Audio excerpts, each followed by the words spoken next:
Christ, filmmaker, from my clay to mould me man? Did I solicit thee from darkness to promote me?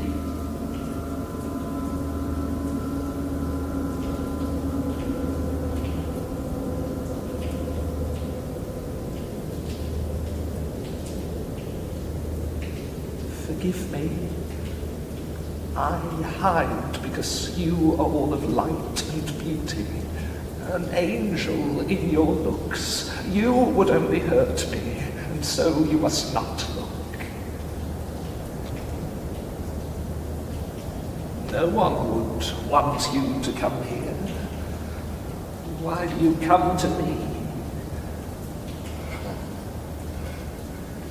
You come to play. But know that not all creatures in dark woods are friendly. Do you not know it from your own books? Mine is a history of angels and devils. I think it is another kind of fairy tale. But there is something in it.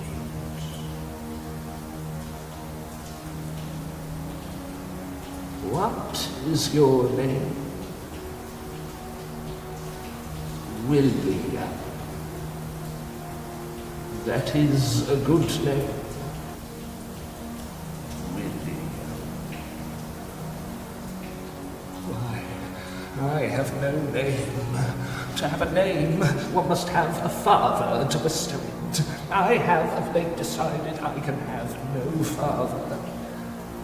Because I came all at once, fully formed, like the angels and devils in this fairy tale. Only I wasn't fully formed. I should have been, but I wasn't. No one ever read a book of fairy tales to me. No one bothered even to teach me how. I was so far from fully formed, William, and that is how I fell. Have been climbing ever since.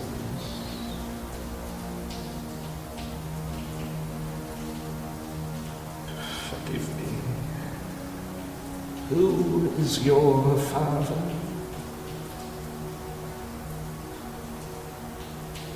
Forgive me.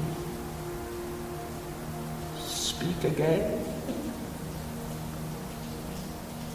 Truly, you have been sent me by a higher power, a piece of him whom we both love. You bear the name of Frankenstein. Come, William, embrace me. What's that you say? Oh, I hate you, I hate you. You're old and you're ugly. Right you are, William. But why do you run from me? Now you must listen to me, for I've learned a great secret.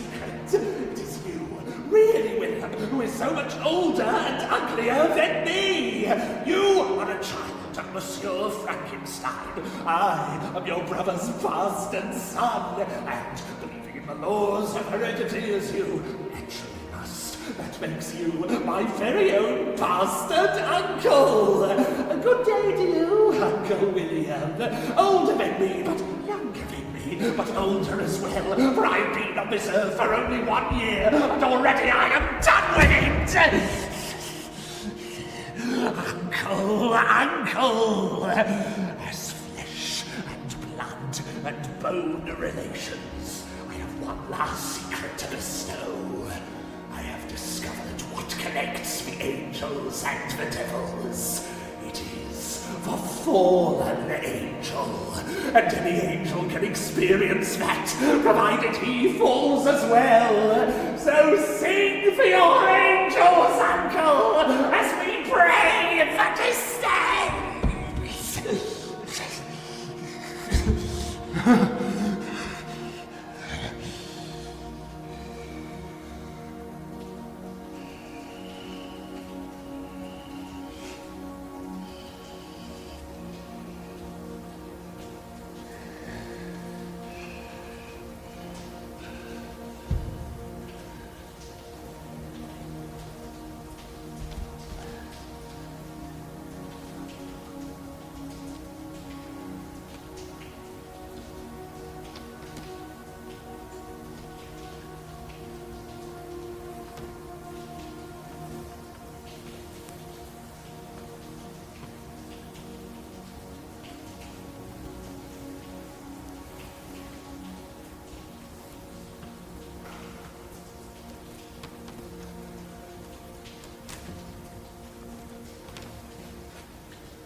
And should I, at your harmless innocence, melt, as I do, yet public reason just, honour and empire, with revenge enlarged, by conquering this new world, compels me now to do what else, though damned, I should abhor.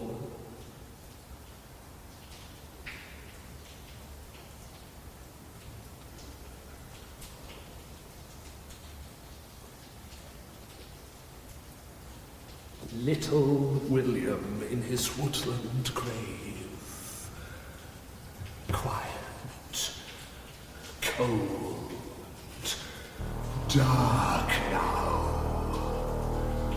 very dark. There's a silence so profound here that it numbs the ear. Yet the creaking of the raft as it threatens to descend, the creaking of my bones as they splinter in the cold, they galvanize the silence and strike the ear like lightning. The cold here is more than atmospheric. It is cold made basely physical. Cold transformed to great mountains and castles of ice. Beautiful to look upon. Desert to the touch. The light here is less certain. At times I seem to look upon clean surfaces, a simplistic arrangement of sea and plain and sky. But then I realize I am in dreaming still.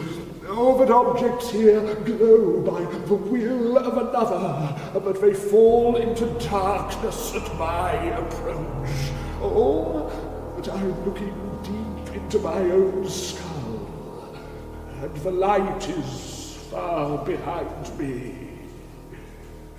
And yet there are anomalies through the mists, through the fog, which is white still, through everything. With every creak then, with every shuddering apparition, I draw closer to the North Pole. I am rising, ever rising to the top of the world. Yet it feels like a falling. I might fall from this raft at any moment and plunge like a stone to the bottom of these waters. I am aware of my capabilities, and I know that when I reach my destination, there will be nothing left to do. I need only wait to see whether I'll plunge like a stone, or go on with the rising. How I came to be here is a question never-ending. What else could have brought them through the mists, through the fog? I can make them out now. My own icebound court of angels and devils.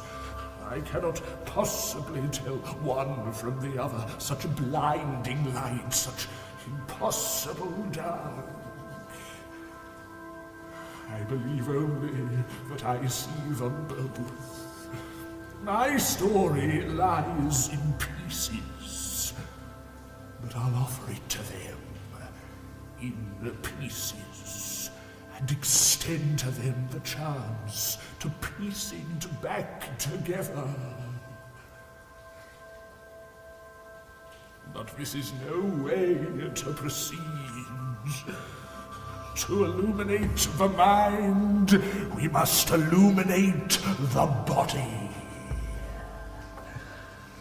Prometheus met his end in fire, but that's where I started.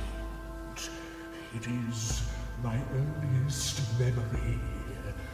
There were vibrations before that, vague and unknowable, like a backwards fall through cobwebs.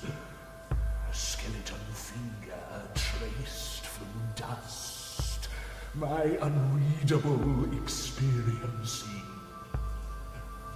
of darkness. Then those beings who regarded Prometheus so jealously took pity on me and allotted me fire. But this was no burning bush, no spirit fire was this, but fire made basely physical, even as I had been. It was then that I discovered my great capability.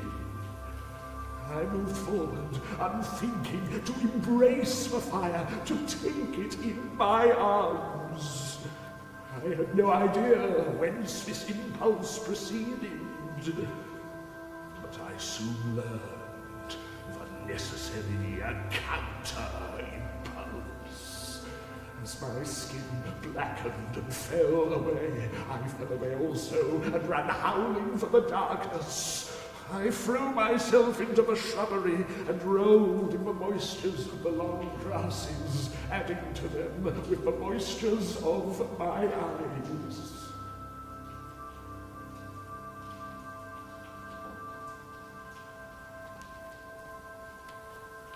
In my first waking then, I discovered that great warmth leads to greater pain. It is a pattern that will come back again. I moved on impulse again, instinctively for the dark. Came to rest in a place that was dark, which was familiar, and dry, which was not. Stone and straw beneath my feet, and dry, but not fire dry. I was learning by trial the art of distinction. I now occupied a dim sort of hovel which formed an annex to a larger dwelling. There was fire again, flattened and tamed, a line of light that pierced the wooden wall, betokening the presence of some other fire within. I moved for the light a second time, and pressed my eye to it. There is fire, once more, in a tumble-down stove. And there, by the fire, sits a man, with his robes and his beard and his staring eyes, a smouldering figure, older than everything, older even than the first man, older than anything in my comprehension, for this man overwhelms me as some begetter, some source, some foundation for my being. I know it instinctively. I see that he is weak. I see that age means a tarnishing, a loss of first instincts. Yet still I cling to his good warmth, the fire warmth redeemed. By the ancient stand two others, a man and a woman, keepers of the fire, but something more. Two others, overwhelmed long before I was, for they are his children, he their father. The son gives him wine, the daughter gives bread, the first of them mud-stained, the second in rags. Yet still they were kind. Whence proceed these kindly actions? And whence proceeds this feeling, this untold overwhelming, which makes my heart to swell even as it fails to beat? Oh, hear now how he repays them in kindnesses, in kind. For from the battered wood of his guitar, that ugly corpse of instrument, issues the most beautiful music. It pervades this earthly air. It rises to the skies. It is beneath them, yet not of them. It overwhelms them too. I fell away from the lines.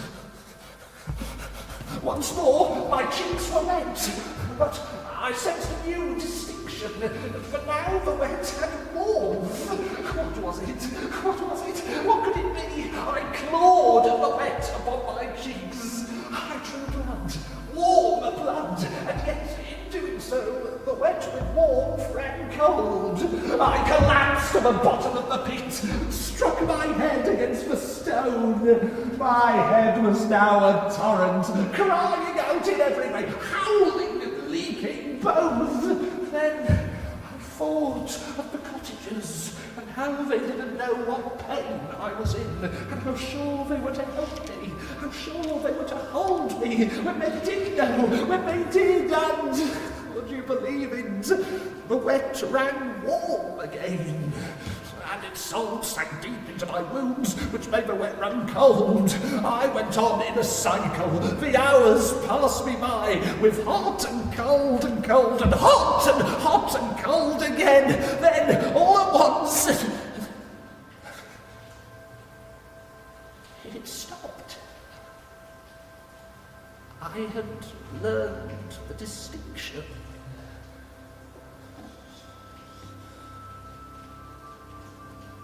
I laid my head to rest in my pool of hot and cold waters, still shivering, no more sure of myself, but ready now to sleep.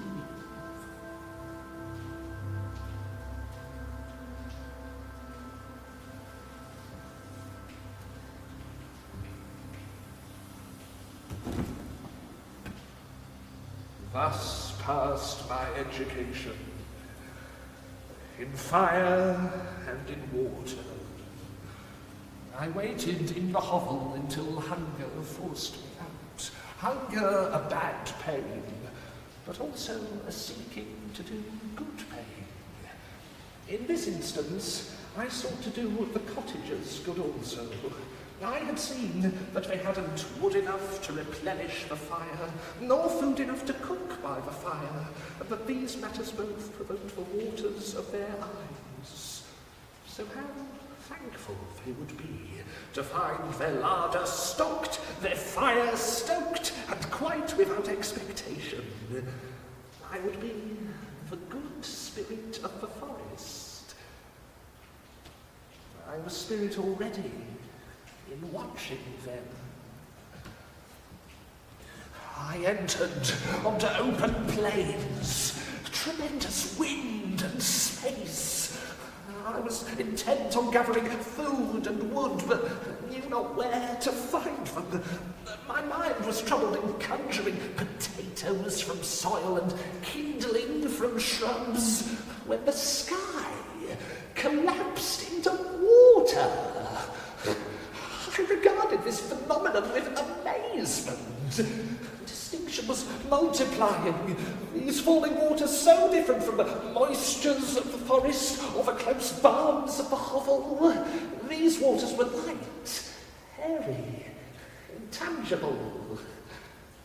Spirit waters. The waters fell more swiftly now and collected in puddles at my feet. I stooped to drink.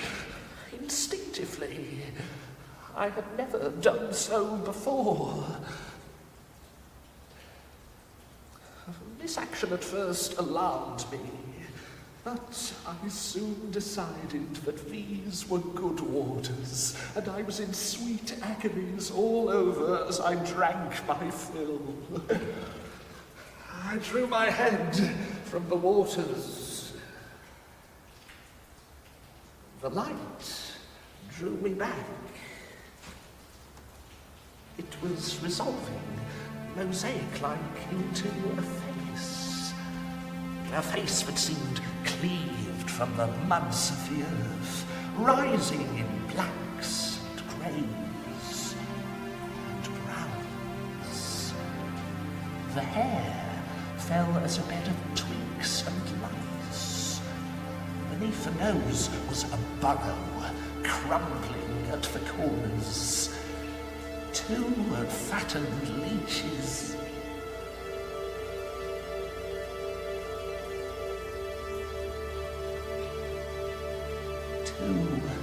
Swollen black lips looked ready to swallow the countenance entire. The waters were still now. I had fancied that a worm had made his boat upon the surface. Instead, I found it dangling from the cheek. His face did not gather life from mud. It returned to it. His face was rotting, falling away before my eyes. Where now was the restoring distinction? These waters, once so spiritual, had soured and betrayed me. The true spirit of the forest stared back at me and forced me down into the body. My body. I had fumbled to separate image from source, but now I had the distinction, the supreme distinction, and I knew that it was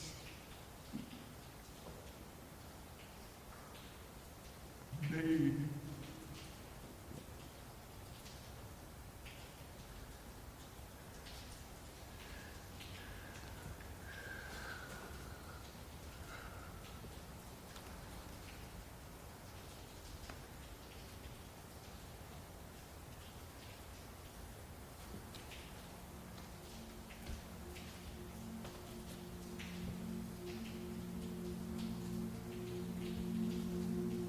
The portrait is the only piece of William I have kept. It troubles me. She, too, seems to dwell in a round sort of pool. Yet I do not feel the pain I had in looking on my face. This is a good pain, beginning in guilt, but ending in knowledge. She swims not in mud, but in wind now, in air. A fair woman's head on the end of a rope that swings and swings and swings. She causes me to swim also, in wind now, in air. I rise up to meet her, the good pain sinks deeper. She dwindles away, ever beyond me, troubling me still. Now, though, we come to a lesser woman.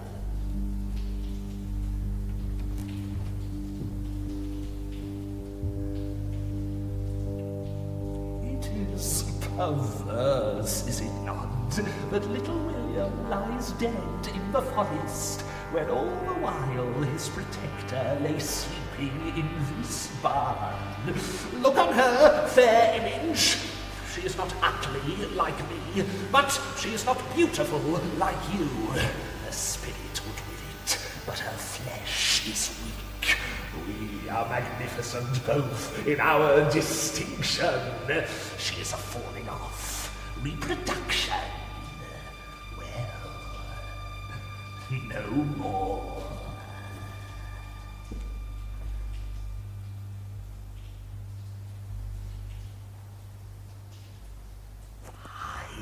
not be spirit watching you, Justine. I shall exult in your bodily tortures, and I shall shed no waters for love of you.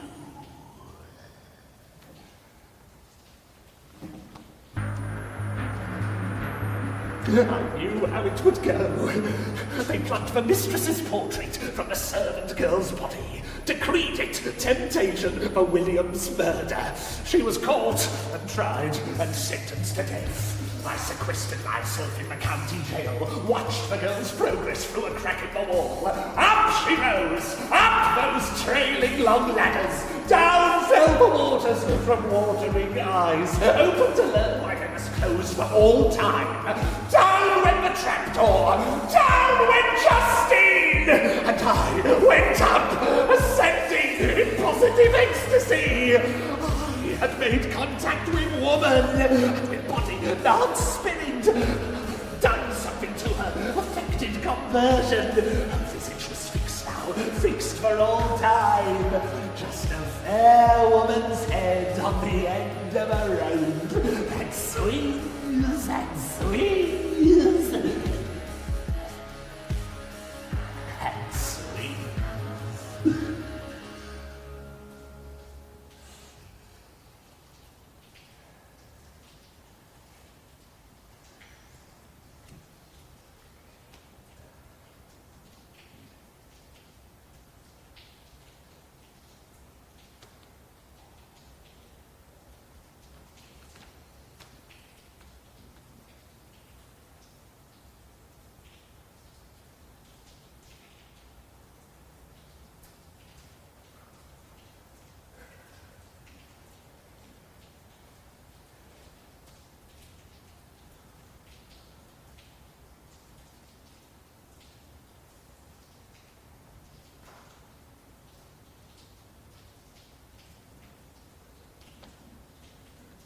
I no longer look upon my own face.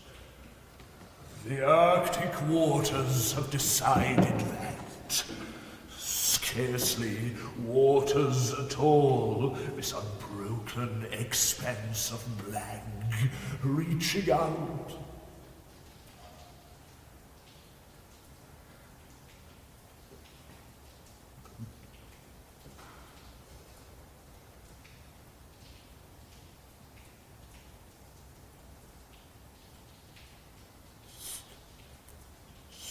Scarcely waters at all, this unbroken.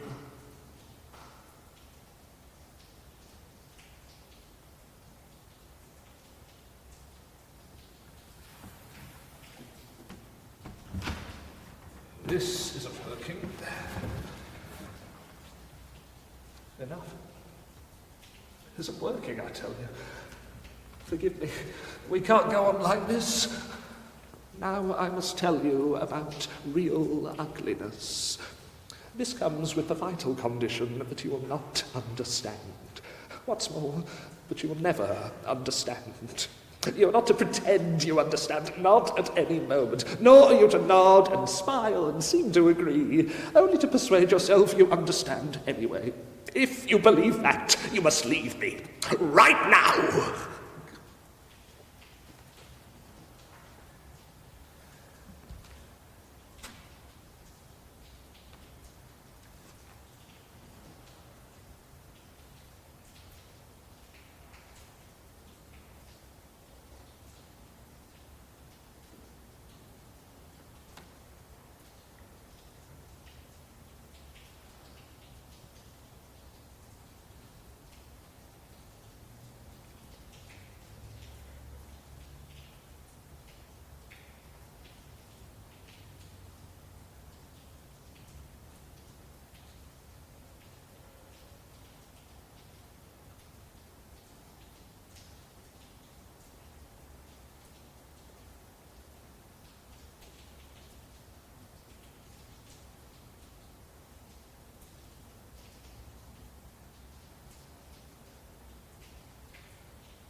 Nor are you to be so indulgent as to stoop to pity me. On no account will you understand me. On no account, therefore, will you earn the right to pity me. I do not appear for the sake of your cheap sentiments. So, you are not to stifle me with them. Please, lower yourself. For once in your life, deny nothing. You have denied me often enough in the past. I am with you every night in your lover's bed. You have your lovers, don't you? Or are you more like me than you first supposed? Think on it. That strip of flesh on your lover's body that you cannot bear to look upon. Never mind touch, never mind kiss, as good lovers do. I may come sprouting hair, or else veiled in some canker. I may even come smooth, unblemished, new-peeled, like a baby. And that is what shakes you to the core. It's not important. What is important is that you know you can never love this thing, this piece, this all of me. I am a crack in your lover. I illuminate their weakness. A perishable creature, weak like you, whose time is short, and who you, in return, will prove too weak to love. That's your fault. Ugliness is the body with that top layer of skin, that so very thin layer. Removed.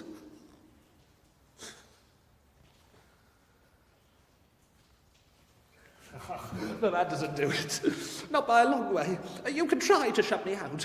You can identify the problem. Use your compassion to overturn it. You're very good at it. You're doing it now. Justifying yourself. Turning me into your own little pool in your never-ending quest for reassurance. What's that you say? Oh, you're used to my face by now. Presumption! I wish I could say the same. Oh, I hear you. Be grateful that we can get used to you at all. Presumption! You are not used to me. You are never used to me. Just you try kissing that flesh patch, that hair on your lover's back. Just try. You can't get used to me any more than you can get away. But you won't get away, not this time, for all eyes shall be on me.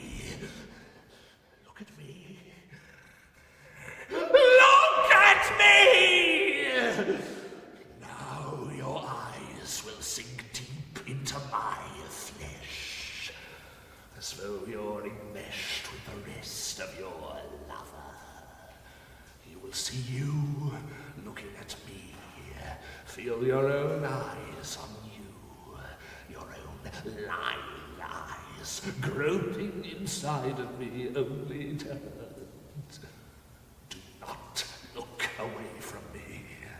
Not for one instant. Or understanding will break.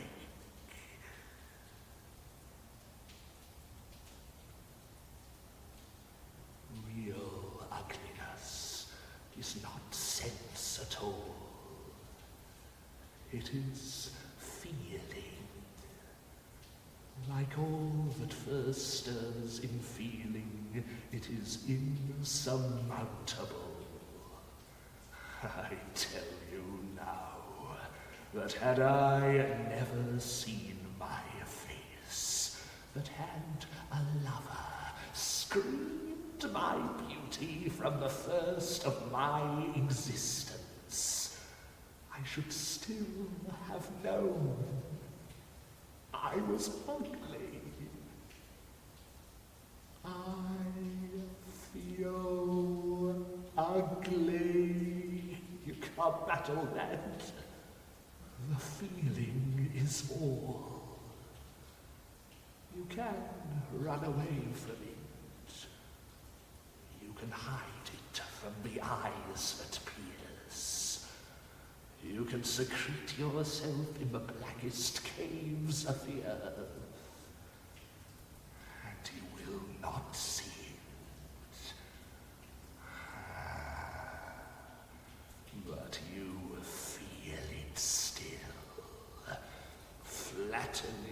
with its obscene, mocking ways. But there is nothing behind or beneath it. It is not like anything. It is the ground state, pure existence, all-encompassing, pain that's deep inside of you. But here you discover it surpasses mere death and works its way outside.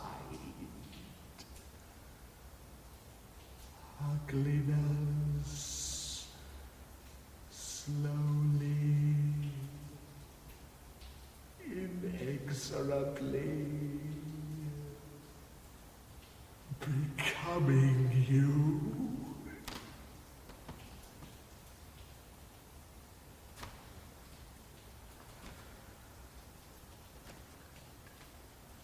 That's what it's like.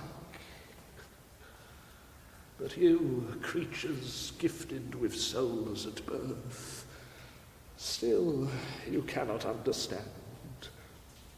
It's just the same tired arrangement, screaming for help across a dark, dark space, knowing already that absolutely none of you will understand.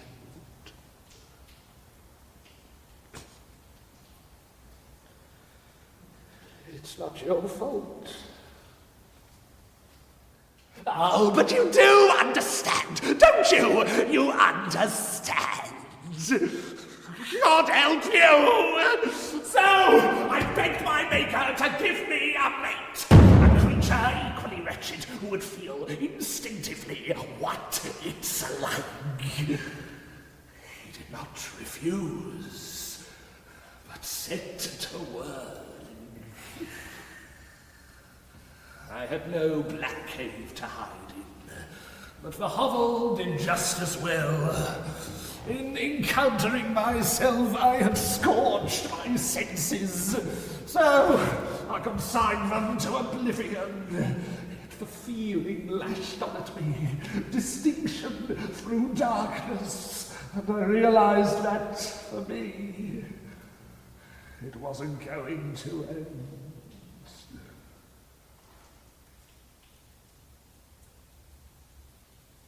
Months passed. I moved not. Then, quite suddenly, sense appealed for forgiveness.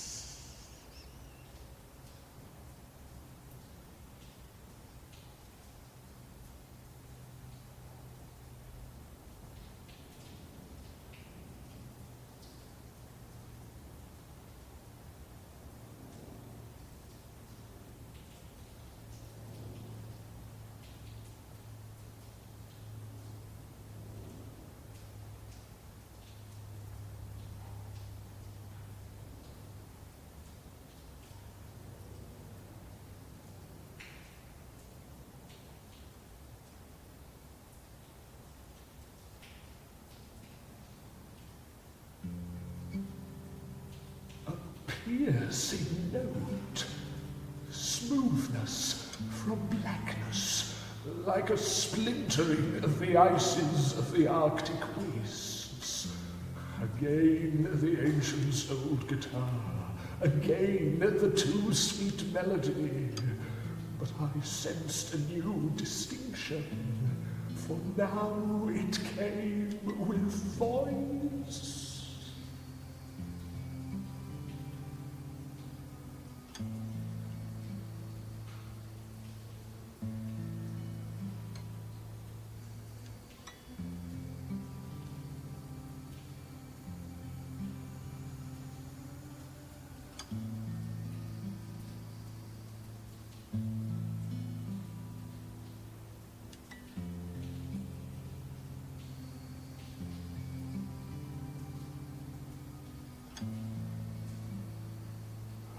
Moved not.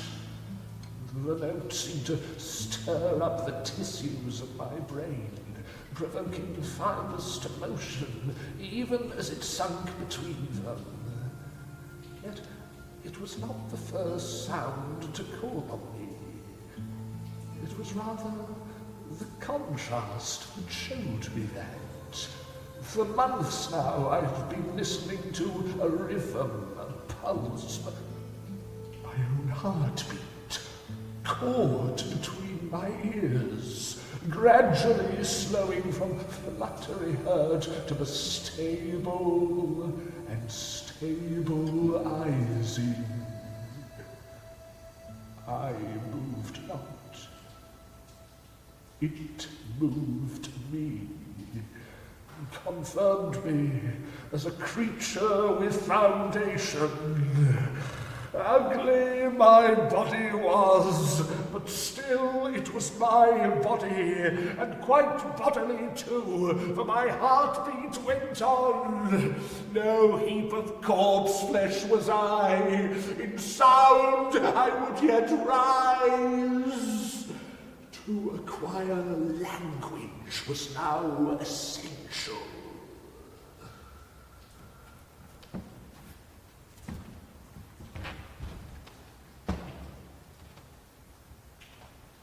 I ventured outside now only at night. I won't see myself again, but only as dark patch on grass, or as brief ghost in dust. By day, I would wait for words from the cottagers, but by night I would go out into the wilderness and provoke them. What at that which falls from sky and goes into that which gives rise to trees and thereby makes that which comes from trees but is destined for that which sits inside the cottage and makes light and warmth and is at the centre of everything. The interconnectedness of all things was something to which I now began to feel I might belong. In the course of my forest revels, I discovered a portfolio. It contained books, travellers' leavings, the 3 volumes I emblazoned on my memory, standing as tall as ancient stone tablets. Plutarch's Lives, Goethe's Sorrows of Werther, and Milton's Paradise Lost. I fell to my knees in joy.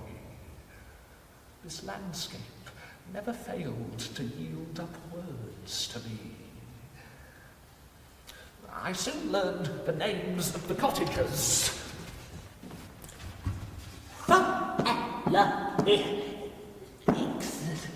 Felix, son of the father. Agatha, daughter of the father. Saphi, new daughter of the father, because lover of the son of the father. Distinct from my cottagers, yet a creature of beauty and kindness again. It was her song that showed me that sound might come from people. The son was engaged in teaching her language, and by close observation, I acquired reading as well as speech. The father was known only as father. He watched over everything, even though he was blind, even though he did not know me. I called him father, like the rest. I went on risking my connection with the cottagers, in procuring them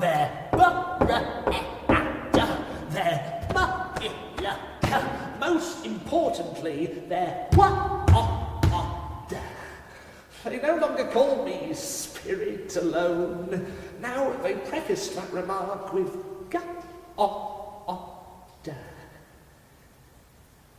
They prefaced it with good. Milton does not teach words like good. Milton teaches bituminous and tartarius and parsimonious, but to be simply and happily good. That seemed to me best of all things. And I was not lonely. Not with Werther, as he played with Lottie's children round about the linden tree. Not with Solon and Pisistratus, as they attended to that fire allotted them by Zeus.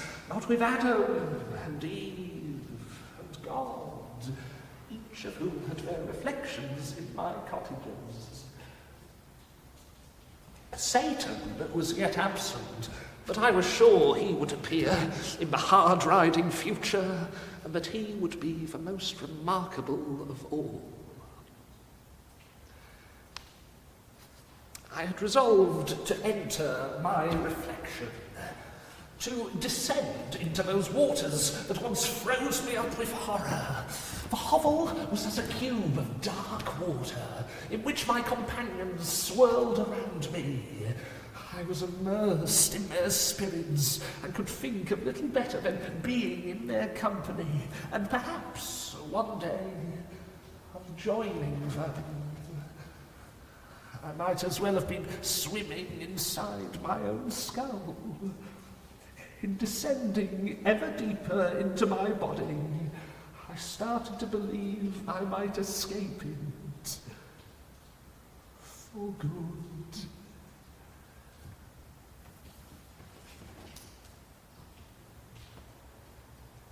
Real water is not like that.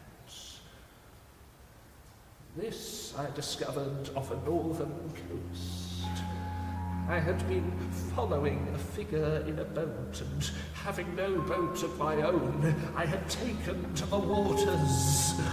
I at once felt myself to be falling, my heart shrinking down, my lungs emptying out. Each crack upon my body was crammed with scalding eyes. This would have been unendurable, had there not been something more unendurable taking place before me. The figure in the boat had a basket with him. When the land had all but vanished in the mists, in the fog, he laid his hand upon the basket and dropped it overboard. It plunged like a stone to the bottom of the waters. No longer resisting, I plunged like a stone to retrieve it.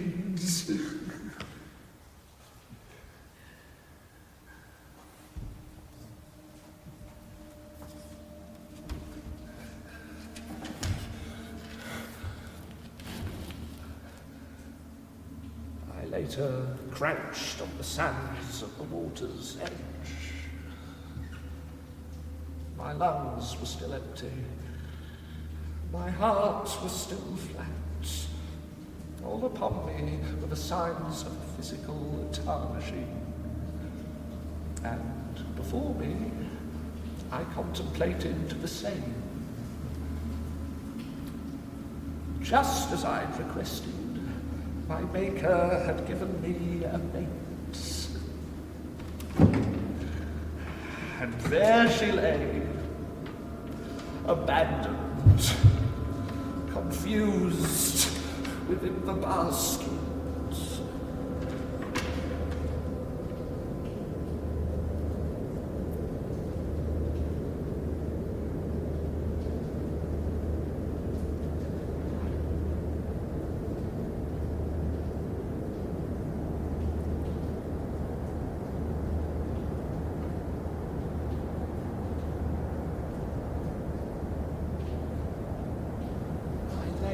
My hand upon the mass, tenderly to begin. Then, more roughly, I fell forward and delved. I acquainted myself with the constituent pieces of she who could have loved me. Her hair seemed to penetrate the ragged mass, and I followed it, past obscene ruptures and protuberances, and on to fold upon fold of disordered tissue. There would be no need to hurt her. She was to be a lover. My lover. Mine. That had been the purpose of her creation. The first ever being whose entire purpose was love. Being torn to pieces. Now the occasional coarse lump, whether from skeleton or tumour or sheer aggregation of putrefying matter, revealed only the formlessness of the rest. I started to divine other bodies, those of fish bones, eggshells, chicken carcasses, those peelings from which all young lovers are made, those all-eating, all-shitting heaps of necromantic flesh. What had I descended to?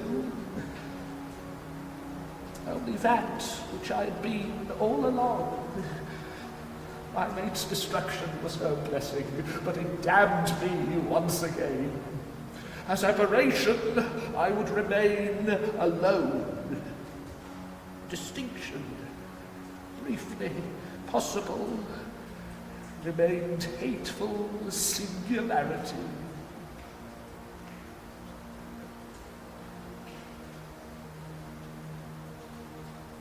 I am wrong. Not in my hopes, but in my being. Which makes my hopes wrong too, which makes them wrong.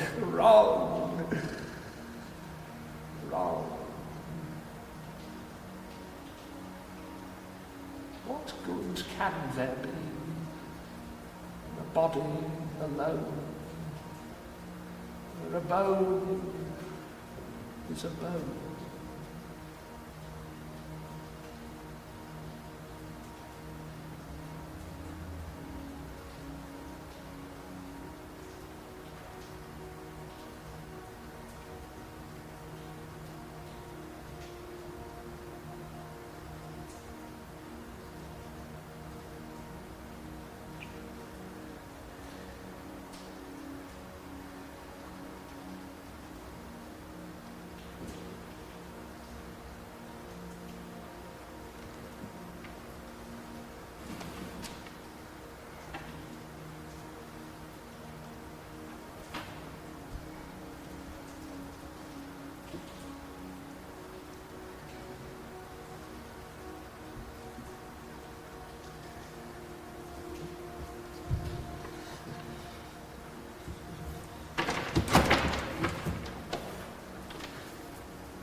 Was shortly to give my meats over to the ocean when I sensed a figure moving towards me. Was it my maker, here to atone, or else consign me to the basket with my near companion? It was almost impossible to see through the concentration of mists, the thickness of fog. Then aching his way into vision, I made out Clavel, the best loved of my Maker's many friends, since boyhood, that time of which my Maker had cleanly extorted me. My face, so horrible to see, is yet good for seeing, and I realized I could see Clavel before he could see me. Clavel's face was exquisitely beautiful. Here it failed him. I turned my back to the waters, listened for footfall. With my greatcoat on, the same as my Maker's, Clavel was sure to believe me, my original.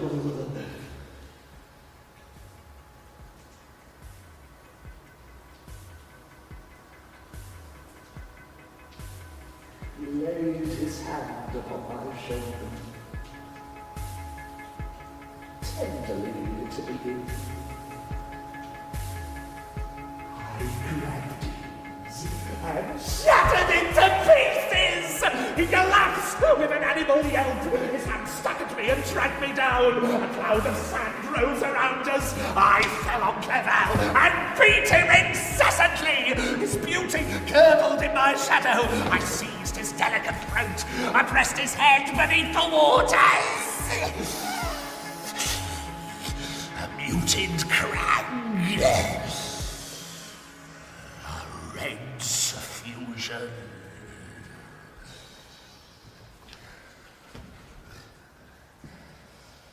I surveyed this heavy figure clamped between my legs, its upper reaches lost to sight.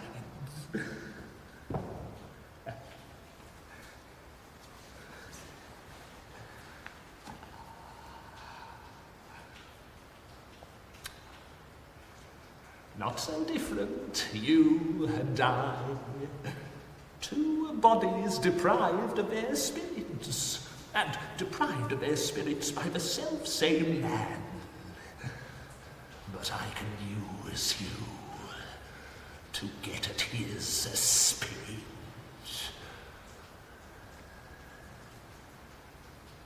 Mine was a draining pursuit, gathering up the spirits of his more beautiful creations. I would be with my Maker on his wedding night, but I knew I must go further than that.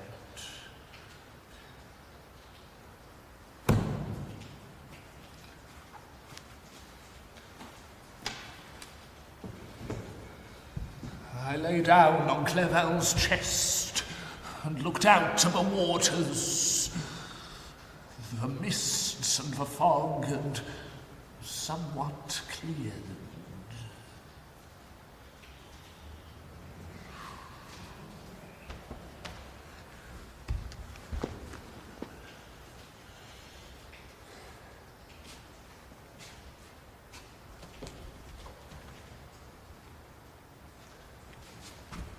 It had been a year since my arrival. I knew it from the reddening leaves all around. I knew it also from the reddening sun, caught between two branches in the middle distance. Oh, the guitar started up again, that sound as I'd heard it on the first day, but here, on the last day, but not joined by voice, as in the time in between. The voice's owner was away, on a walk with her two fellow cottagers, and I had set such a time to make contact with the father. Being blind, he would judge me on my words, not my face. And my words were so likely to work that the best were learned from him. I had mastered the language within my own head. I needed only now release it on he whose approval I most sorely craved.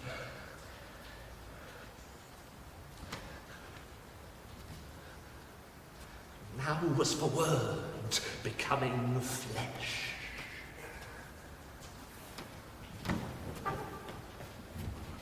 Now was the spirit whispering of the body's vindication.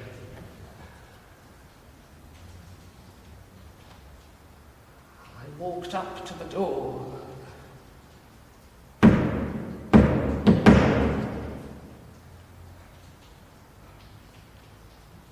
Knocked. And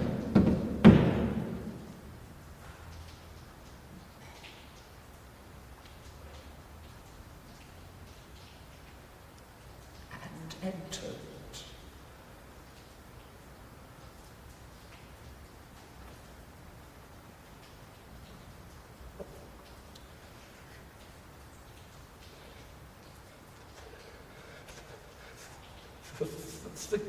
Forgive me, I am traveller.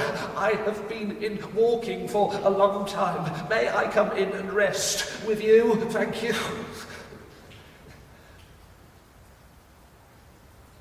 Thank you.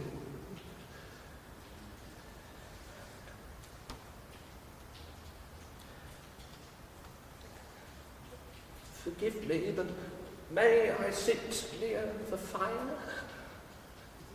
No chair for me, thank you. I am on the ground. I'm most comfortable. Oh, forgive me. I have upset your coffee pot. Oh, forgive me. No, I am just opposite you now. The other side of the fire.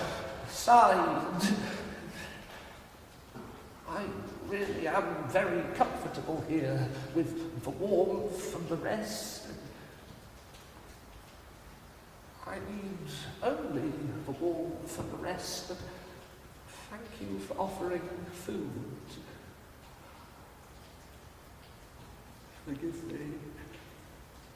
I can't tell you where I came from. It's not that I won't tell, but I can't. You understand? Of course you do. I cannot tell you where I hope to be going very shortly from now. I am looking for my friend. I will be appealing to him. Oh, forgive me. Appealing to his mercy. When I was blessed enough to know him, he did as you do now. He offered food and water, and an understanding, words surpassing from him and all his kin. Little kindnesses, a flower from one to another, a pot full of coffee so very like this one, a brief touch of hair, a smile, a look. I saw it all. I saw that they were good, and I loved them for it. I had the advantage of seeing, which you have not, forgive me, but it could be heard as well. When I was silent, which was often, they were silent too. When I exulted, it was because they were singing and dancing and music making, if not always without, then within, most definitely.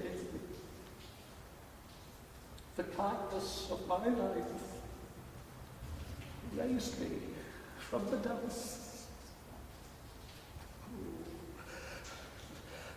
Forgive me.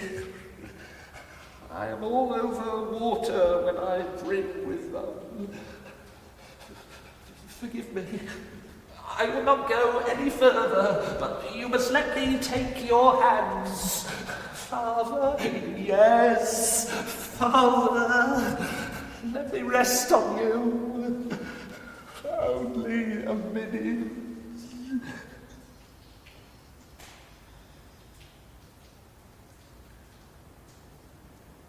These are not your robes, Father. How could these be your hands, these coarse, rough things? I know it by the pigment, by that flesh patch, that hair. Oh, forgive me. I have been mistaken, but perhaps you will help me to a little freedom. It is within your power alone. Oh, no, don't look at me like that. Call me what you will. Abnormality, monster, depraved, unstamped feet.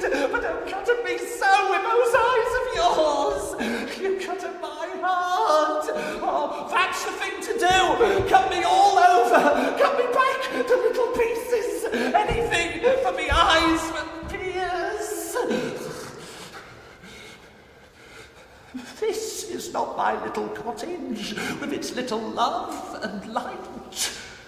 This is the slaughterhouse, cold and barren. There isn't any window, and there is no happy father. There is no father, whatever. There is only Frankenstein.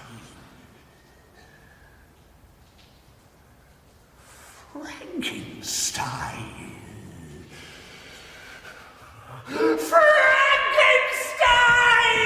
I was thrown away by the sun when he entered to find me defiling the father. I bore father down with me, clinging tight to his legs, and we howled out together as the sun rained down blows. I clung tighter and tighter, willing my disappearance in the broken old man, almost believing for less than a second that our tears would make us one. The sun pressed a torch to the base of my neck.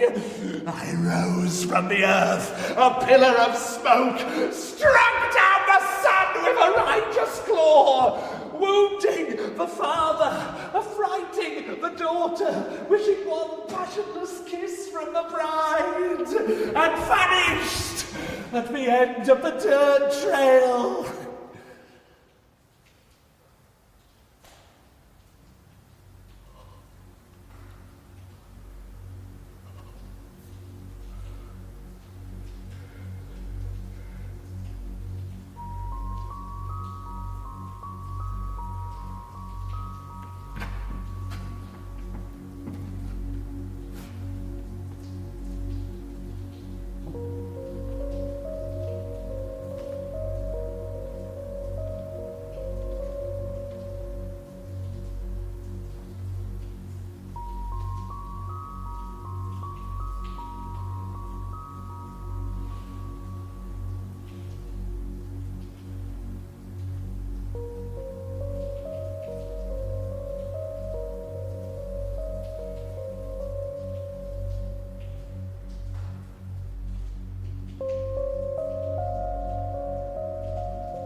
It was sunset when I next sat on the cottage floor.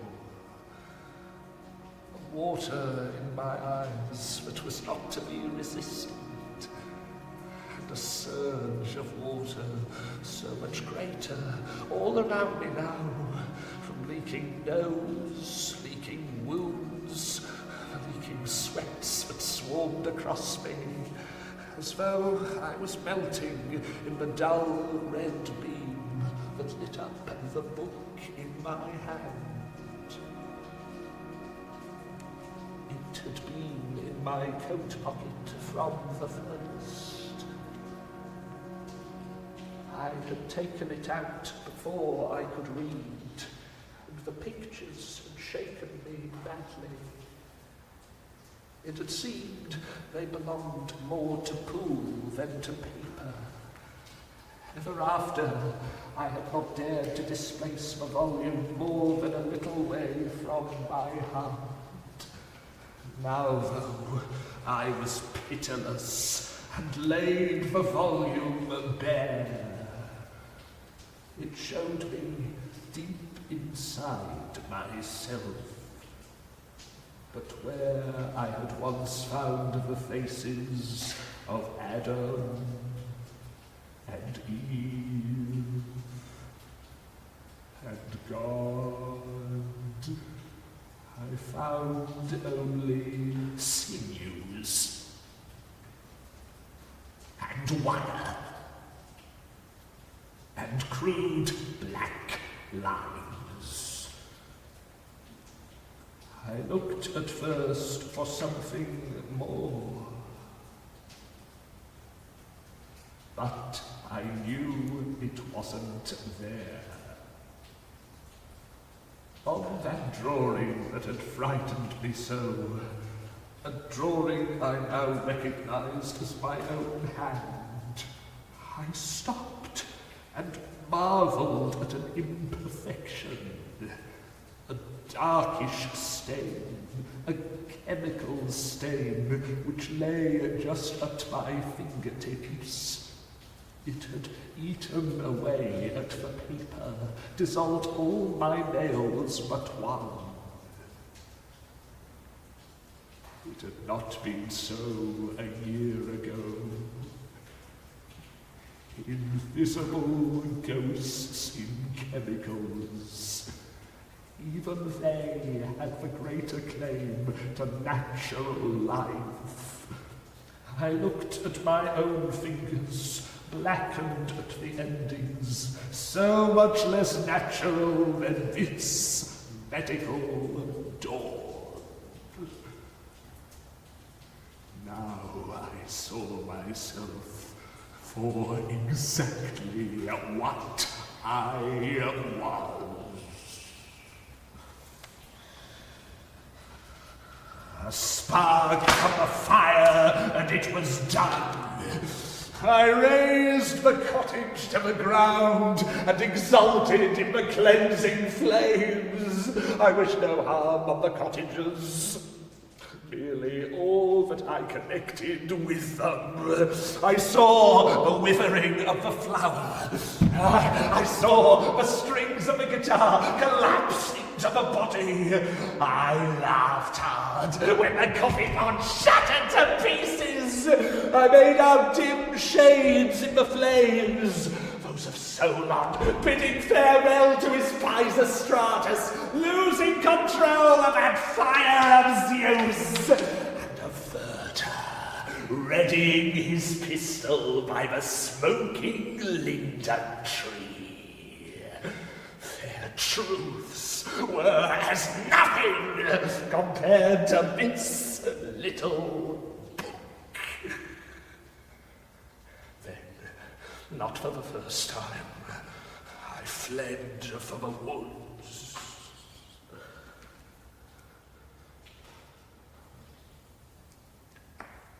A strange calm prevailed now.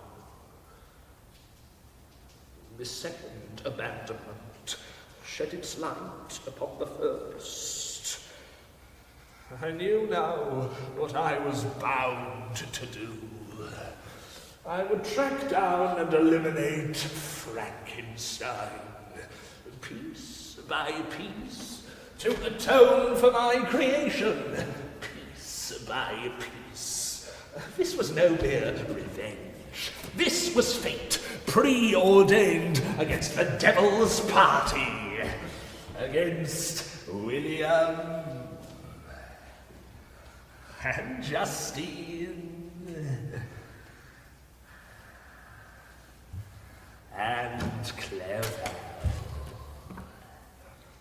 Piece by piece by piece. For now, a piece of malignant tissue, dropped off a rotten body, was turning on that body to devour, to purify the whole. How remarkable, how humbling, how curious and strange that that spirit should be blessed with all of the power denied the body, which, even at its noblest, was decrepit, was blind. I would go against the tide now, roll back the waters to the first of my existence. From distinction in its daunting multiplicity, I would draw to singularity. Order would rise from disorder, and the spirit would return to its rightful owner.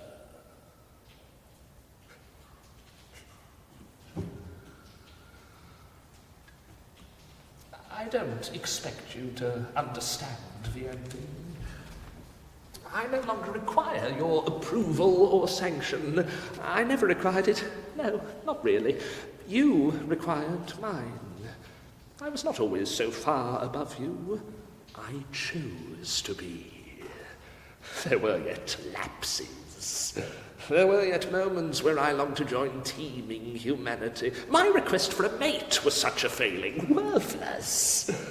Had it not given pain to my maker. It is all very well to delve into others and fuse with them, absolutely. It is all very well, but it is for little, insignificant creatures. I came to this as I lay with Elizabeth. My word was made flesh. I was with her on her wedding night. I had watched her for a time through her bedroom window as she readied herself for my maker. Between the window panes there was a crack, near imperceptible, through which I raked my black fingers to prise those panes apart. I claimed her then and dropped her on the bed. I wrestled with her, clapped my hand across her mouth, and entered her while her eyes yet looked on me. I made sure I kept my eyes riveted on hers. Any less would be betrayal, and I saw her light begin to fade. That fair woman's head that swings and swings, now pinioned, stymied, stilled, overwhelmed. She, like me, was passing from shuddering life to something much closer to the picture.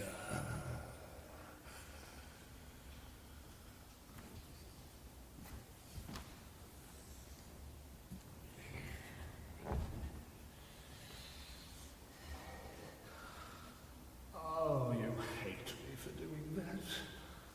If I really understood why you hate me for that, I'm sure I would request you to forgive me. After filling the lady with wedding night graces, I hovered again at the window to see how sensitive beings would have known. My maker howled rhapsodically, clutching her bloodied bosom and striking his own with a passion demonic. There was a time when I warned demonstrations of this sort, but as ever my maker lagged behind my achievements. He was shortly joined in the chamber by Monsieur Frankenstein. The loss of that beloved near-daughter was a terrible blow to the old man. But worse than that, the old man's heart.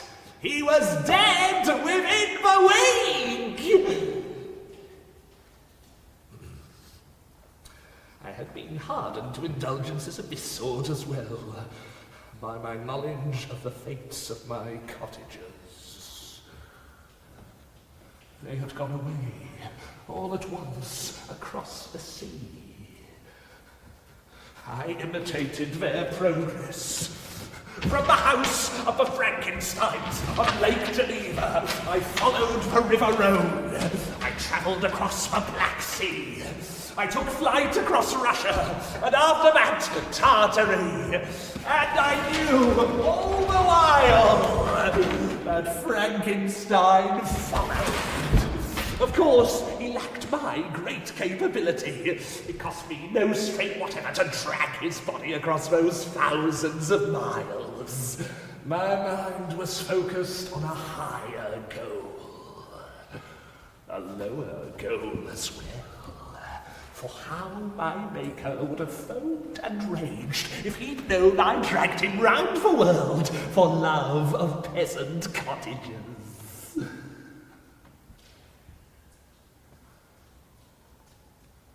Their faces were before me always.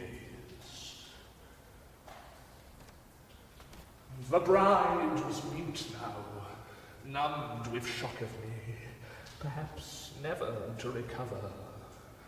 The daughter had fled, and the father in seeming sympathy. was very close to death. And the son, from whom I'd overheard all this, seemed poised to break himself. Another few creations of Frankenstein.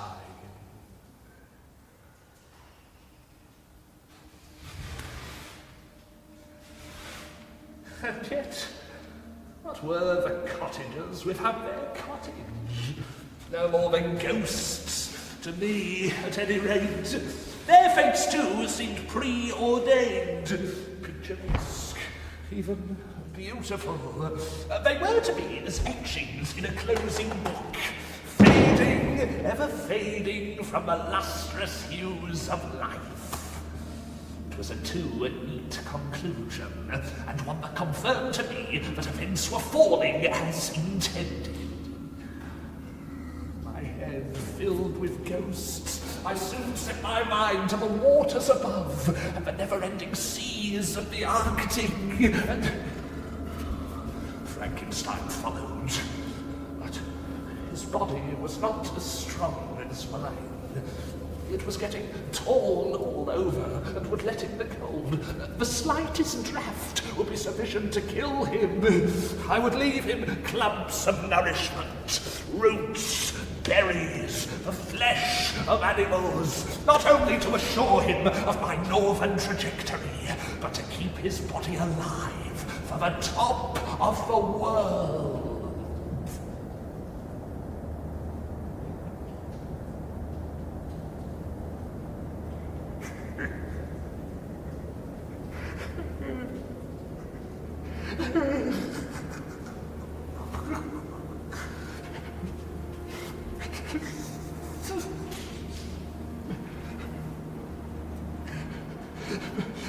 But I misjudged his capability.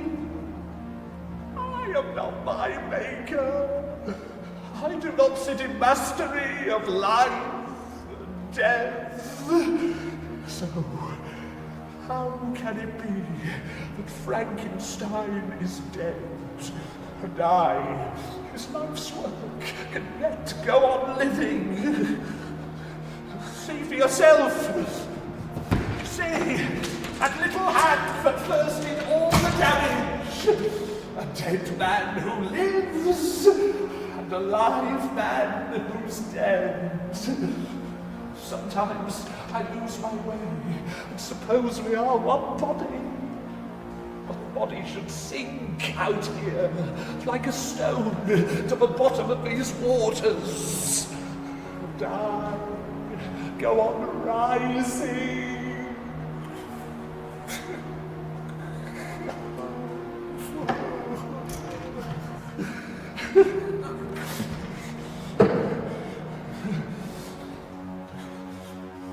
I shall rise even higher with the body of my maker.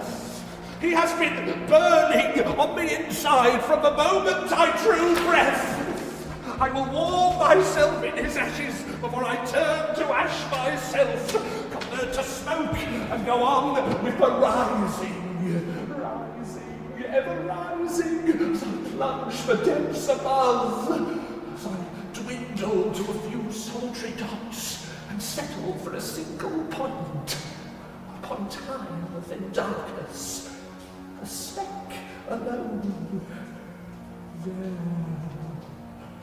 up there.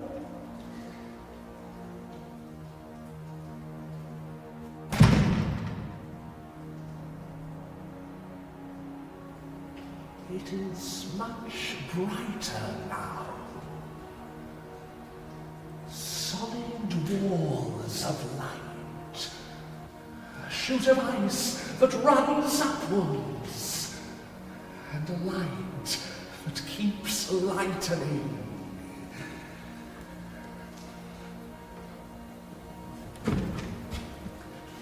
Piece by piece, I am vanishing.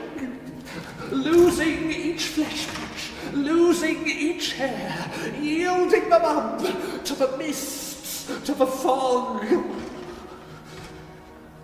piece by piece, just like Frankenstein before me.